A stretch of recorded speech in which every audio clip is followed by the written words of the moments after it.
Блять, каждый год одно и то же. Ну что, мы маленькие любители эзотерики? Следующий год пройдет у нас под арканом колесо фортуны. Что обычно в это время делает эзотерическое сообщество? Орёт и говорит, что нам всем пиздец. Жизнь не мягкая котячья жопка, и абсолютно каждый год сложен по-своему. Колесо фортуны нам напоминает, что жизнь циклична, иногда может приносить свои сюрпризы. Ну и, конечно, что стабильности нет.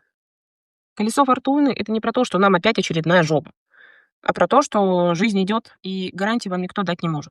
Мы стараемся держать баланс и равновесие, насколько это возможно. То можно взять с собой в следующий год. Постараться легче относиться к событиям.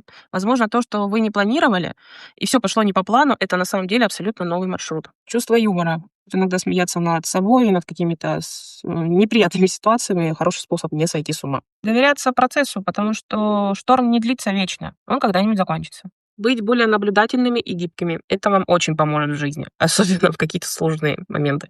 Колесо фортуны — это не про то, что нам всем придет пиздец, а о том, что жизнь